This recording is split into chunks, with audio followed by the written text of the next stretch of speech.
श्री कृष्णा, राधे राधे दोस्तों। तो आज ये मेरे चैनल में आप लोगों का स्वागत है। आज की मेरी वीडियो संकट चौथ। ये जो व्रत होता है हमारे बच्चों के लिए होता है। जैसे हम करवा चौथ का व्रत रहते हैं अपने पति की लंबी आयु के लिए, इसी तरह से ये संकट चौथ का व्रत होता है हमारे बच्चों की लंबी आयु के लिए। ये सब माँ अपने बच्चों के लिए करती हैं। तो हमें जिस जगह पूजा करनी है वहाँ पे एक चौकी लगा लेनी है। चौकी में फिर गणेश जी की मूर्ति स्थापित करनी है। अगर गणेश जी की मूर्ति नहीं है तो आप सुपारी से भी पूजा कर सकते हैं। तो इस तरह से आप लोगों को गणेश जी स्थापित कर देना है। इसके बाद आप लोगों को स्नान कराना है, सारे फूल वगैरह सारी चीज़ें चढ़ानी है। तो आज की वीडियो में मैं आप लोगों को पूजा की तो मैंने वीडियो डाल ही दी है।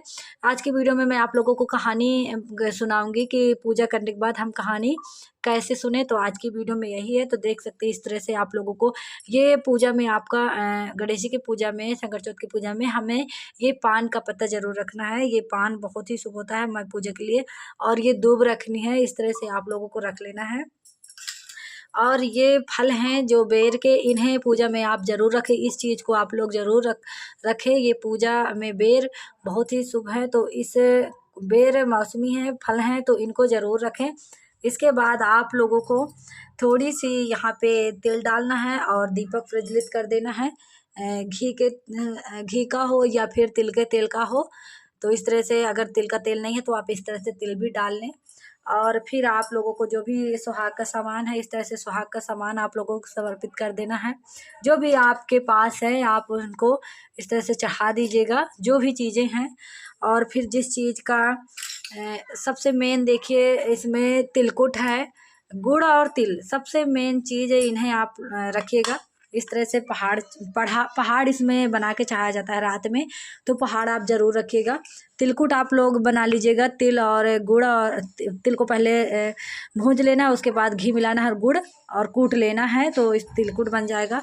फिर आप लोगों को दूध जरूर रखना है। दूध को रात में अर्घ देना है जुंदैया को। तो दूध आप लोग ज़रूर रखें। और फिर ये गुड़ रखें। तिल और गुड़ का बहुत ही ज़्यादा महत्व है और बहुत ही शुभ है। इस पूजा में तिल और गुड़ जरूर रखें। तो इस तरह से आप लोगों को पूजा करनी है। पूजा करने के बाद चलिए आप लोगों को हाथ जोड़ लेना है और हाथ में तिल ले लेना है। अब मैं आप लोगों को आइए कहानी सुनाती हूँ। कहानी आप लोग ध्यान से सुनिएगा।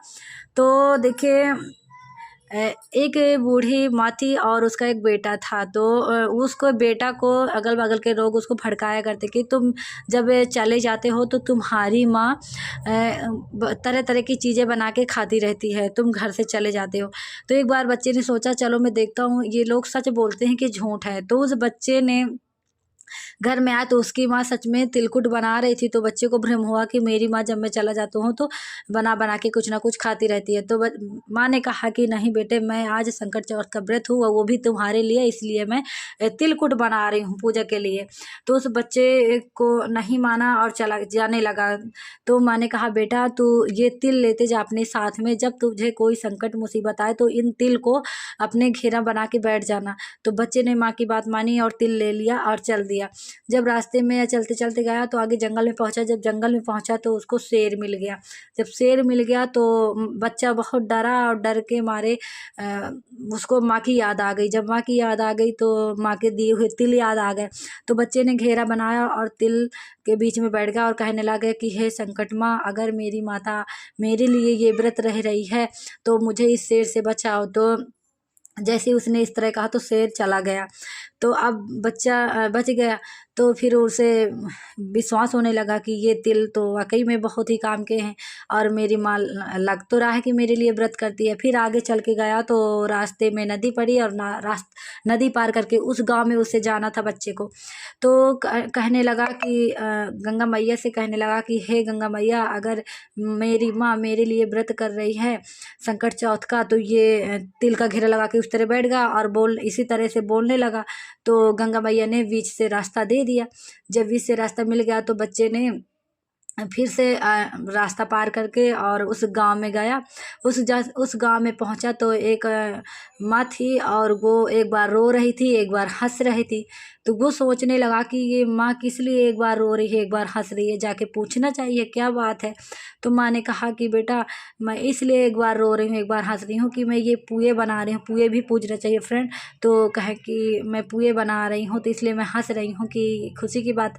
फिर मैं रो इसलिए रही हूँ कि मेरा एक ही बेटा है और आज मेरे बेटे की जो है बलि चढ़ जाएगी, यानी मेरा बेटा आज इस दुनिया से चला जाएगा। तो माँ ने पूरी बात बताई कि क्या कारण है, क्यों चला जाएगा। तो बताया कि हमारे गांव में आवा लगता है, आवा में एक एक बच्चे को उसको मतलब जलाया जाता है। तो आज मेरी बच्चे की बारी है, तो इसलिए माँ ने कहा कि मैं अपने बच्चे को ये पुआ बना के खिला रही हूँ क्योंकि आज से मेरा बेटा इस दुनिया में चला जाएगा। तो उस बच्चे ने कहा कि बेटा तुम बनाओ, माँ बनाओ और आज आपके बेटा की जगह मैं जाऊंगा। तो कहे ठीक है। तो जब वो बच्चा वहाँ पहुँचा तो इसी तरह तिल का घेरा बना लिया और कहने लगा, हे अग्नि माता, अगर मेरी माँ मेरे लिए ये व्रत रह रही है संकट चौथ का, तो मेरी इस अग्नि से रक्षा करना। और वो आवा पक गया और उस बेटे को कुछ नहीं हुआ। तो वहीं बच्चे खेल रहे थे मैदान में, तो गेंद चिटक के उस आंव में लग गया। तो आंव में लग गया तो आंवा टन से बोल। तो सब लोग कहने लगे कि आंवा को पकने में 1 महीने लगते हैं, ये 3 दिन में कैसे पक गया। तो कहे चलो खोल के देखते हैं। जब खोल के देखने लगे तो अब अंदर से आवाज़ आ रही थी घड़े के अंदर से कि मुझे धीरे धीरे मारो कहीं मेरे लग ना जाए। तो जब उसको निकाले तो वो बच्चा उस तरह निकल गया। तो कहने लगे तू बता, भूत है, बरीछ है, तो क्या है, तो इस अग्नि से कैसे बच गया। तो बताने लगा कि मेरी माँ ने ये तिल दिया था संकट चौथ के, तो इनको मैंने घेरा बना के बैठा इसलिए मैं बच गया। फिर आगे जब एक कन्या थी राजकुमार की, तो कहें कि उसने सोचा कि जब इसको अग्नि नहीं जला सकती तो इसको कोई नहीं मार सकता, ये तो अमर। तो फिर उनकी उनसे शादी हो गई, उस बच्चे की शादी हो गई। कुछ दिन वहाँ रहने लगा। फिर पूछा कि आपके घर है, द्वार है, खेती है, बाड़ी सब। तो कहा हाँ मेरे सब कुछ है, मेरी माँ भी है। तो कहा जब माँ है तो चलो आप अपने देश में चलते हैं, आपके देश में चलते हैं। तो उन्होंने कहा अपने राजकुमारी जी अपने पिताजी से आज्ञा ले लीजिए, फिर आप हमारे देश में चलते हैं। तो फिर उन्होंने कहा कि पिताजी